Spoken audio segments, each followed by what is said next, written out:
Սիրելի հայրենակիցներ, Արցախի կորուստից հետո էլ մեր հավաքական ամոթի տարեգրության մեջ նոր էջեր են ավելանում։ Պատերազմական հանցագործ Բաքուն շարունակում է դատել Արցախի ռազմաքաղաքական ղեկավարությանը, մարդկանց, ովքեր Արցախի եւ Հայաստանի հավաքական անվտանգության համար սեփական կյանքն են զոհաբերել։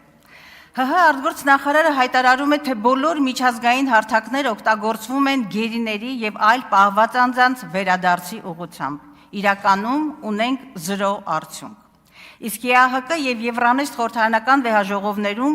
ԿՊԱ-ական պատգամավորները մերժում են միանալ Բաքու միջազգային մոնիտորինգային խումբ ուղարկելու, հայ գերիներին եւ այլ պահվող անձանց անհապաղ ազատում պահանջող իմ եւ մյուս ընդդիմադիր պատգամավորների բանաձևերին։ Քաղաքական մեծամասնության օրակարգը այլ է, այդպես էլ հայտարարում են։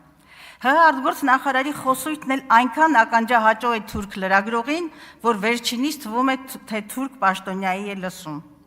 Բաքուն շարունակում է մեր հայրենակիցների հաշվեհարդարը, Հայաստանի նկատմամբ տարածքային պահանջները, կորզելով նոր զիջումներ եւ պայթեցնելով խաղաղության կեղծ դիսկուրսը։ Իսկ ՀՀ վարչախումբը Փաշինյանի գլխավորությամբ փորձում է այլ օրակարգերով շեղել խաղաղության օրակարգի սնանկությունը։ Աներկբա է, խաղաղության հասնում են ոչ թե թշնամու օրակարգը սպասարկելով, այլ նախ եւ առաջ ներքին խաղաղությամբ։ Բայց դուք քաղաքական մեծամասնություն գնալով այրում եք բոլոր կամուրջները եւ հատում կարմիր գծերը։ Այո, մեր հասարակությունը պիտի փոխվի, պիտի շնչի, պիտի հավատա վաղվա օրվան, բայց այդ փոխողը դուք չեք։ Ձեզ անկարելի է հավատալ, որովհետև ձեր հետագիծը դրժած եւ սուտ խոստումների շարան է։ Դուք չեք կարող չտեսնել Հայաստանի շուրջ սեղմվող փակողակը եւ փորձում եք ձեր պարտությունը, խեղճությունն ու կորուստները որպես անխուսափելիություն փաթաթել ժողովրդի վզին։ Կարող եք ինչպես 37-ին անաստվածների միություն ստեղծել, ձեր հետևորդների մտահորիզոնից հեռացնել Արարատը,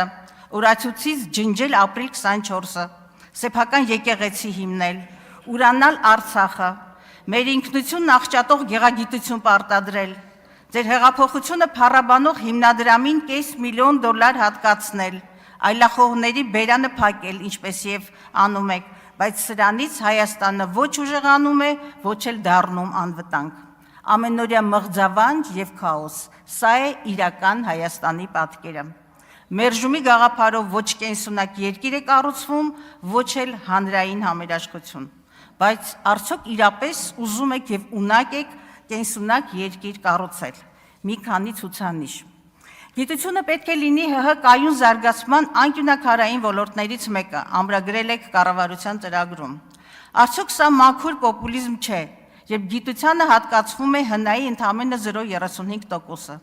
իսկ բարձրագույն կրթությանը 0.13%-ը։ Սա տարածաշրջանի ամենացածր ցուցանիշն է։ Վերջին 7 տարիներին 25%-ով նվազել է ուսանողների թիվը, իսկ 28%-ով պրոֆեսորա դասախոսներինը։ Հայաստանն աշխարհում ամենավերջին տեղում է գիտնականների թվով։ Ակադեմիայի հարյուրավոր առաջարկներ մնացին թղթի վրա եւ ահռելի ավանդ ունեցող գիտությունների ազգային ակադեմիան լուծարվեց, դառնալով փորձագիտական հիմնադրամ։ Այն պարագայում, երբ դեռ գոյություն չունի գիտության զարգացման ռազմավարական ծրագիր, քանդել, հետո մտածել։ Ահա այսպիսին է ձեր գործելավոճը։ 22-ին աշտարակում տրվեց ակադեմիական քաղաք կառուցելու կեղծ մեկնարկը, եւ դեռ հաշվարկված ծրագիր իսկ գոյություն չուներ։ Միջազգային մի շարք կազմակերպությունների հետ ընդամենը 2024-ին է Հայաստանը կրթական եւ քաղաքաշինական ծրագրերի խորհրդատվության պայմանագրեր կնքել, որոնցից միայն UCL-ի ծառայությունների արժեքը 6.6 միլիոն ֆունտ ստերլինգ է։ Եթե ծրագրերի մշակումը ընթացքի մեջ է, չկա գիտության զարգացման հաստատված ռազմավարություն, այդ ինչպես էիք դեռ 3 տարի առաջ իբրև վերջնագիր խոսում բուհերի եւ գիտության միավորման մասին։ Դուք իշխանության եկաք բուհերը չքաղաքականացնելու ականջահաճո հայտարարությամբ։ Այսօր բոլոր պետական բուհերի կառավարման խորհուրդներում ԿՊԱ-ական քաղաքական վերնախավն է եւ ակնհայտ է։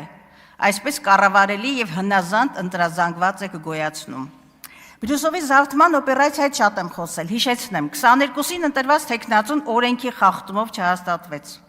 Ընտրությունը կասկածի տակ դնելու ակնհայտ դիտավորությամբ հանրայինի ռեպորտաժի հիմքով Սիսակ Գաբրելյանի հաղորդման վրա քրեական գործ հարուցվեց ռեկտորի խորհրդականի նկատմամբ։